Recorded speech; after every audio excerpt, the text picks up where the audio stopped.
نماز کے دوران سجدے میں آنکھیں بند کرنے والوں کے ساتھ میں کیا ہوتا ہے؟ آج کے اس ویڈیو میں ہم آپ کی توجہ ایک اہم مسئلے کی جانب کروائیں گے کہ کیا نماز میں آنکھیں بند کرنا درست ہے یا نہیں، اور کن حالات میں آنکھیں بند کرنے کی اجازت دی گئی ہے، اور جو لوگ نماز کے دوران سجدے میں آنکھیں بند کر لیتے ہیں ان کے ساتھ کیا ہوتا ہے۔ علماء کرام نے اس حوالے سے کیا دلائل پیش کیے ہیں، ان سب سوالوں کے جواب جاننے کے لیے ویڈیو کو آخر تک ضرور دیکھیے گا۔ دین اسلام کا دوسرا ستون نماز ہے۔ قرآن پاک میں جگہ جگہ ایمان کے بعد سب سے زیادہ ذکر نماز قائم کرنے کا ہے۔ نماز بندے کو اپنے رب کے اتنا قریب کر دیتی ہے کہ اتنی قربت کسی بھی دوسرے عمل کے ذریعے اور کسی بھی دوسری حالت میں حاصل نہیں ہو سکتی۔ نماز قائم کرنے کی بدولت ہی مسلمان اللہ کی یاد، اس کا قرب، اس کی حضوری، اس کی ہم کلامی جیسی نعمتوں سے فیض یاب ہوتا ہے۔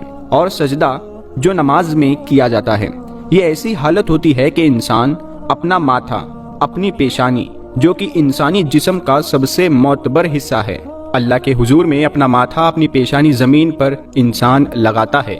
اپنی پیشانی کو زمین پر کیوں لگاتا ہے؟ اسی لیے کہ وہ ظاہر کرتا ہے کہ میری یہ پیشانی اللہ کے حکم کے آگے زیر ہو گئی ہے۔ یہ میرے رب کا حکم تھا کہ اپنی پیشانی کو سجدے میں زمین پر لگاؤ۔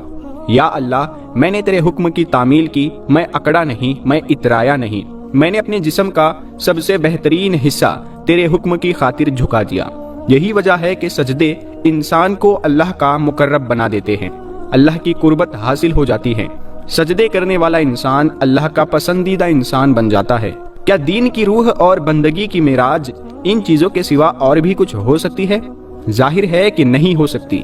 ایمان کی جڑوں کو نمی اور تازگی صرف اللہ تعالیٰ کی یاد سے ہی ملتی ہے۔ جس درخت کی جڑوں کو نمی اور تازگی نہ ملے تو وہ سوکھنے لگتا ہے اور وہ پھلتا پھولتا نہیں ہے۔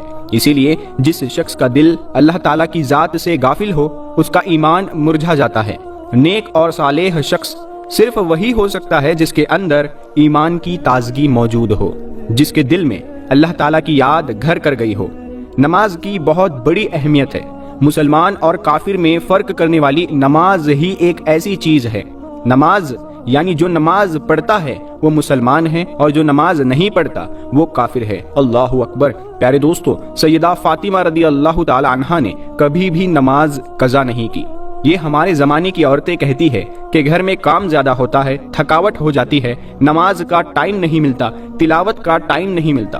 پیارے دوستو، ایک مرتبہ رسول اللہ صلی اللہ تعالی علیہ وسلم اپنی بیٹی سیدنا فاطمہ رضی اللہ تعالی عنہا کے گھر تشریف لائے۔ فاطمہ رضی اللہ تعالی عنہا نماز پڑھ رہی تھی۔ کھڑی ہونے لگی تو نماز کے لیے دھڑام سے نیچے گر پڑی، پھر کھڑی ہونے لگی، پھر گر پڑی، پھر کھڑی ہوئی، پھر گر پڑی، 5 مرتبہ گر پڑی۔ نماز کے بعد رسول اللہ صلی اللہ تعالی علیہ وسلم نے اپنے جگر گوشہ سے پوچھا، اپنے جگر کے ٹکڑے سے پوچھا، اے بیٹی کیا بات ہے؟ تو حضرت فاطمہ نے عرض کیا، یا رسول اللہ صلی اللہ تعالی علیہ وسلم، آپ کی بیٹی کا 5 دن سے فاقہ ہے۔ سیدنا فاطمہ رضی اللہ تعالی عنہا، جو کہ جنت کی ساری عورتوں کی سردار ہے، ان کا یہ حال ہے۔ اپنی بیٹیوں کو، بہنوں کو حضرت فاطمہ رضی اللہ تعالی عنہا کے قصے سنایا کرو تاکہ ان کا نماز پر یقین پیدا ہو۔ ذرا غور سے سننا اور یاد رکھنا کہ مسجدوں میں جو لاؤڈ سپیکر لگے ہوئے ہیں، یہ ہمیں پکڑوائیں گے قیامت کے دن۔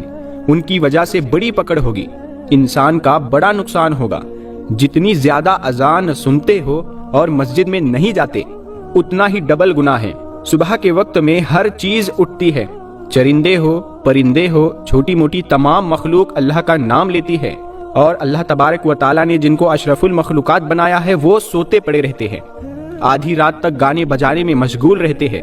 حدیث پاک میں آتا ہے، قرآن کریم میں ہے کہ درختوں کے پتے بھی اللہ کا نام لیتے ہیں، پتھروں کے کنکڑ بھی اللہ کا نام لیتے ہیں، زمین آسمان کے درمیان میں سمندر کا قطرہ قطرہ اللہ کا نام لیتا ہے، دریا کا قطرہ قطرہ اپنے اللہ کو یاد کرتا ہے۔ پیارے دوستو، ہم آپ کو نماز میں آنکھیں بند کرنے کے حوالے سے فقہا کی کیا کیا رائے ہے وہ بھی بتائیں گے، لیکن اس سے پہلے ضروری ہے کہ رسول اللہ صلی اللہ تعالی علیہ وسلم کی نماز کیسی تھی، اس حوالے سے بھی بات کی جائے، کیونکہ حدیث پاک کا مفہوم ہے کہ تم نماز ویسی ہی ادا کرو جیسے تم نے مجھے ادا کرتے ہوئے دیکھا ہے۔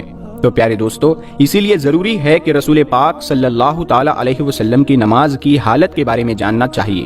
اللہ کے نبی کس طرح نماز ادا کرتے تھے، اللہ تعالیٰ کے محبوب بندوں میں انبیاء کرام علیہ السلام، صحابہ کرام رضوان اللہ تعالیٰ علیہم اجمعین اور اولیاء کرام رحمۃ اللہ تعالیٰ علیہ، اللہ تعالیٰ نے انہیں اپنی رحمت خاص سے نوازا اور انہیں مقام انبیاء سے سرفراز کیا۔ ان محبوب ہستیوں کی نماز میں بے پناہ محویت، خشوع اور خضوع تھا۔ رسول اللہ صلی اللہ تعالیٰ علیہ وسلم اعلان نبوت سے پہلے بھی غار حرا میں کافی عرصہ عبادت الہی میں مصروف رہے، مگر جب آپ صلی اللہ تعالیٰ علیہ وسلم نے اعلان نبوت فرمایا تو آپ صلی اللہ تعالیٰ علیہ وسلم کو نماز کا حکم ملا اور آپ صلی اللہ تعالیٰ علیہ وسلم اس پر کاربند ہو گئے۔ شروعات میں آپ صلی اللہ تعالیٰ علیہ وسلم جھک کر نماز ادا کیا کرتے تھے۔ رسول اللہ صلی اللہ تعالیٰ علیہ وسلم کی نماز مثالی ہے۔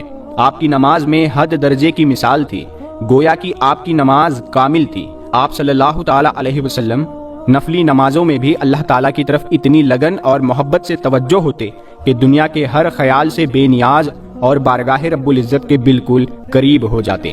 اللہ تعالیٰ کے حضور آپ صلی اللہ تعالیٰ علیہ وسلم جیسی کامل اور مقبول نماز نہ کوئی پڑھ سکا، نہ کوئی پڑھ سکے گا۔ آپ تہجد پڑھا کرتے تھے اور شروع میں آپ صلی اللہ تعالیٰ علیہ وسلم پر نماز تہجد فرض تھی۔ اس کے کچھ عرصے کے بعد صبح شام آپ صلی اللہ تعالیٰ علیہ وسلم نے 2 رکعت پڑھنا شروع کر دی۔ اس کا ذکر قرآن پاک میں یوں ہے: صبح شام اپنے پروردگار کا نام یاد کیا کرو اور رات کے وقت دیر تک اس کو سجدہ کیا کرو، اس کی تسبیح کیا کرو۔ مفسرین کا کہنا ہے کہ رات کو اٹھ کر دیر تک نماز پڑھنے کا حکم 1 سال تک باقی رہا۔ اس کے بعد رات کی نماز فرض کی بجائے نفل ہو گئی۔ تہجد کے نفل ہو جانے کے بعد بھی رسول اللہ صلی اللہ تعالیٰ علیہ وسلم شب میں کثرت سے نماز پڑھا کرتے تھے اور بڑی قرات کیا کرتے تھے۔ بعد میں جب 5 نمازیں با جماعت فرض ہو گئی تو آپ صلی اللہ تعالیٰ علیہ وسلم نے آخری دم تک اس فریضے کو بڑے آسان طریقے سے انجام دیا۔ آپ صلی اللہ تعالیٰ علیہ وسلم کی نماز میں اتنی عاجزی اور خشوع اور خضوع ہوتا کہ اس کی مثال نہیں ملتی۔ بخاری شریف میں ہے کہ ایک بار ایک شخص نے حضرت عائشہ صدیقہ رضی اللہ تعالی عنہا سے درخواست کی کہ حضرت محمد صلی اللہ تعالی علیہ وسلم کی کوئی عجیب بات جو آپ نے دیکھی ہو وہ بیان کیجیے۔ حضرت عائشہ صدیقہ رضی اللہ تعالی عنہا نے فرمایا، رسول اللہ صلی اللہ تعالی علیہ وسلم کی کون سی بات عجیب نہ تھی، سبھی باتیں عجیب تھی۔ چنانچہ ایک شب کا واقعہ ہے کہ رسول اللہ صلی اللہ تعالی علیہ وسلم میرے پاس تشریف لائے اور لیٹ گئے، پھر فرمایا مجھے چھوڑ دو، میں اپنے رب کی عبادت کروں گا۔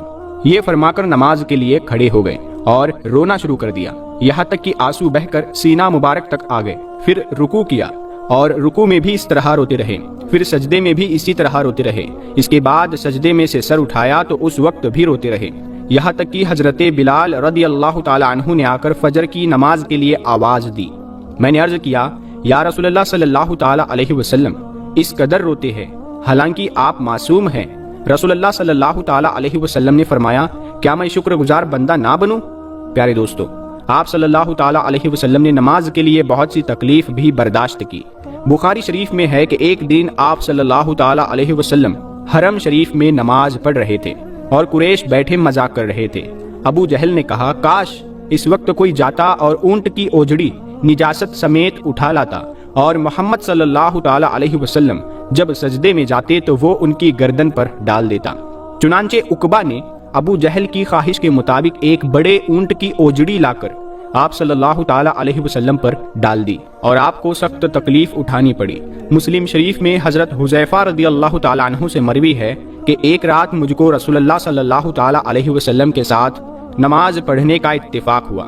رسول اللہ صلی اللہ تعالی علیہ وسلم نے سورہ بقرہ شروع کی۔ میں نے سمجھا آپ 100 آیتوں تک پڑھیں گے، لیکن جب آپ اس کو پڑھ کر آگے بڑھے تو میں نے دل میں کہا شاید آپ پوری سورت ایک ہی رکعت میں ختم کرنا چاہتے ہیں۔ چنانچہ آپ نے اس سورت کو ختم کیا تو میں نے خیال کیا اب آپ رکوع کریں گے، لیکن آپ صلی اللہ تعالی علیہ وسلم نے سورہ آل عمران شروع کر دی اور وہ بھی ختم ہو گئی۔ سورہ النساء شروع کر دی۔ رسول اللہ صلی اللہ تعالی علیہ وسلم بہت ٹھہر ٹھہر کر نہایت سکون و اطمینان سے قرات فرما رہے تھے اور ہر آیت کے مضمون کے مطابق درمیان میں تسبیح اور دعا کرتے جاتے۔ اس کے بعد رسول اللہ صلی اللہ تعالی علیہ وسلم نے رکوع کیا اور رکوع میں بھی قیام کے برابر کیا۔ فرمایا کہ کھڑے ہوئے اور اتنی ہی دیر کھڑے رہے، پھر سجدہ کیا اور سجدے میں بھی اتنی اس قدر دیر فرمائی۔